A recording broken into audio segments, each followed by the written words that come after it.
អ្នកទាំងអស់គ្នាដែលជួបប្រភេទមនុស្សដែលគាត់មានអាយុនៅវ័យក្មេងប៉ុន្តែគំនិតនៅក្នុងការព្រួយផ្ដើមក៏ដូចជាការគិតដោះស្រាយបញ្ហាផ្សេងៗ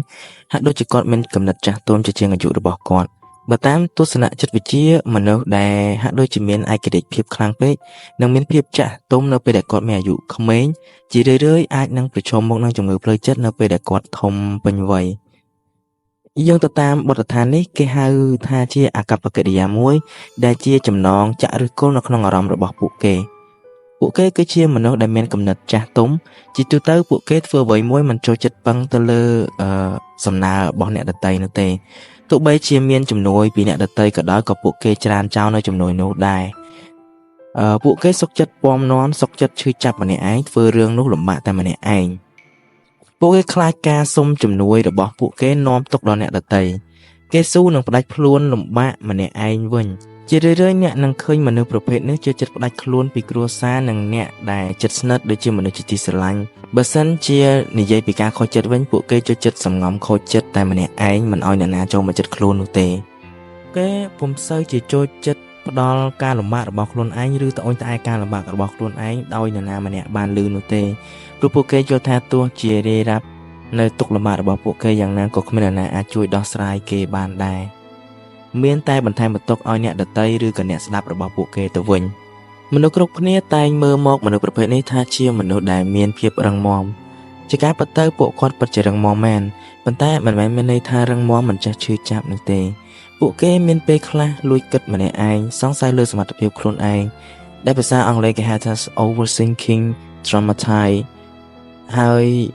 អ្វីទាំងអស់នេះធ្វើឲ្យពួកគេមានអារម្មណ៍ថាភ័យខ្លាចមនុស្សឯករាជ្យប្រភេទនេះភាគច្រើនពួកគេឆ្លងកាត់នៅកុមារភាពមួយដែលខ្ញុំជឿថាមិត្តអ្នកស្ដាប់ podcast របស់ខ្ញុំក៏អាចនឹងមានអ្នកខ្លះឆ្លងកាត់នៅកុមារភាពប្រភេទនេះដែរឬគោលដែលធ្វើឲ្យមនុស្សប្រភេទនេះវិវត្តពីការគិតរបស់ពួកគេคล้ายទៅជាមនុស្សឯករាជ្យបែបនេះគឺជារឿយៗដោយសារតែកូនទាំងនេះបានឆ្លងកាត់ឬទទួលបទពិសោធន៍នៃការមើលងាយអំពីឪពុកម្ដាយរបស់ខ្លួនសង្គមគ្រូបង្រៀននិងទទួលបានការខកចិត្តជាច្រើនការច្រានចោលនៅការខិតខំប្រឹងប្រែងរបស់ពួកគេឧទាហរណ៍ដូចជាកូនត្រូវការជំនួយពីឪពុកម្ដាយប៉ុន្តែម្ដាយឪពុកបែរជាស្ដីបន្ទោសឲ្យកូនទៅវិញពួកមនុស្សក្មេងដែលមានគំនិតចាស់ទុំទាំងនេះគេចាប់ផ្ដើមវិវត្តនៅក្នុងការពឹងពាក់លើខ្លួនឯងជាជាងផ្ដល់ការពឹងពាក់ទៅលើអ្នកដទៃឬក៏សុំជំនួយពីអ្នកដទៃដោយសារតែគេយល់ថានៅរាល់ពេលដែលគេសុំជំនួយឬក៏សួរអ្វីដែលគេមិនយល់ទៅកាន់អ្នកដទៃអ្វីដែលគេទទួលបានគឺជាការមើលងាយជន់ឈ្លីនិងការស្ដីបន្ទោសពីភាពល្ងងខ្លៅរបស់ពួកគេខ្ញុំអត់យល់ដែរហេតុអ្វីបានជាឪពុកម្ដាយមួយចំនួនធ្វើការវាយកូនឬក៏ស្ដីបន្ទោសឲ្យកូននៅកន្លែងដែលកូនសួរឬក៏មិនយល់នៅចំណុចណាមួយខ្ញុំយល់ថានេះគឺជារបៀបនៅក្នុងការប្រដៅកូនដ៏តុកសិចមួយនៅក្នុងសង្គមខ្មែរយើងអ្វីដែលពួកគាត់ធ្វើបែបនេះហើយធ្វើឲ្យក្មេងទាំងនេះពីមួយថ្ងៃទៅមួយថ្ងៃពួកគេចាប់ផ្ដើមសង់ជញ្ជាំងមួយដើម្បីការពារខ្លួនឯងតែជញ្ជាំងនេះក៏ដើរតួយ៉ាងសំខាន់នៅក្នុងការផ្ដាច់ចំណងមិត្តភាពរបស់ពួកគេពីសង្គមផងដែរមនុស្សប្រភេទនេះយូរទៅក៏កើតជាជំងឺមួយដែលមានឈ្មោះថា avoidant detachment ឬ avoidant attachment មើលពីសម្បកក្រៅពួកគេដូចជាមើងម៉ាត់គ្រប់គ្រាន់និងមិនចេះមានទឹកមុខខូចចិត្តអ្វីនោះទេប៉ុន្តែនៅក្នុងសម្បកក្នុងវិញពួកគេជាមនុស្សដែលមានអារម្មណ៍ traumatized និងជាមនុស្សដែលមានអារម្មណ៍ភ័យខ្លាចច្រើនខ្ញុំអត់ដឹងថាគ្នាយើងយល់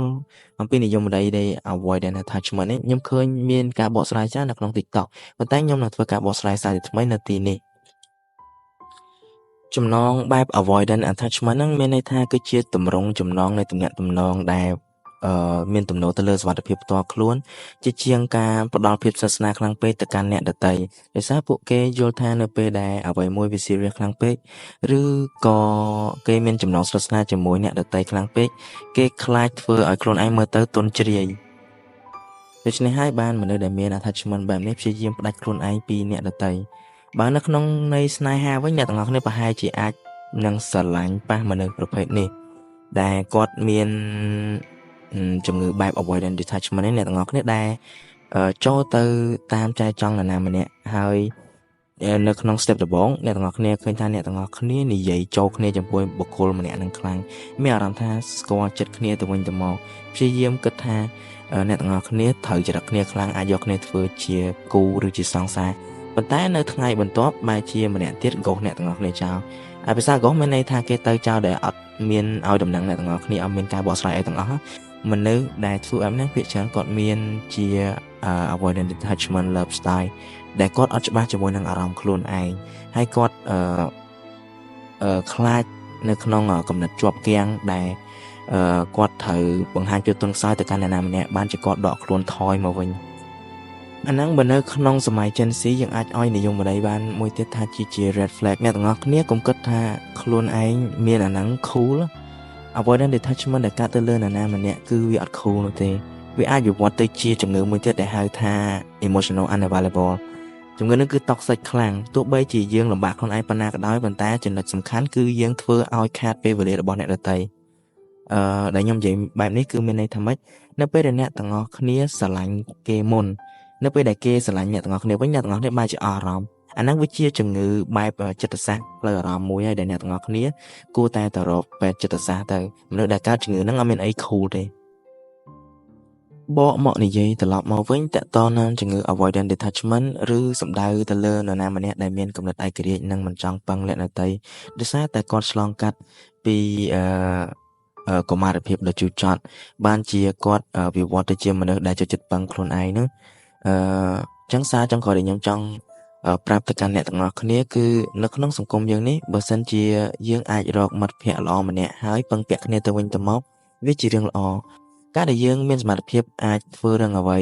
ទាំងអស់តែម្នាក់ឯងបានអាហ្នឹងវាគឺជារឿងល្អវាគឺជាសមត្ថភាពប៉ុន្តែនៅក្នុងពិភពលោកនេះនៅក្នុងសង្គមនេះយើងរស់នៅដោយប្រស័យតាក់ទងគ្នាទៅវិញទៅមកមនុស្សអាចរស់នៅតែឯងទេរឿងជាច្រើនក៏អាចសម្រេចបានដោយម្នាក់ឯងដែរអញ្ចឹងខ្ញុំសូមលើកទឹកចិត្តឲ្យយើងចេះប្រស័យតាក់ទងនិង build up communication ឡើងវិញអរគុណអ្នកទាំងអស់គ្នាដែលស្ដាប់វីដេអូនេះពីដើមដល់ចប់បើសិនជាអ្នកទាំងអស់គ្នាចង់ស្ដាប់សៀវភៅល្អៗអាចចូលទៅ subscribe channel YouTube របស់ខ្ញុំបានខ្ញុំមានការសម្រាយសៀវភៅល្អៗនៅទីនោះ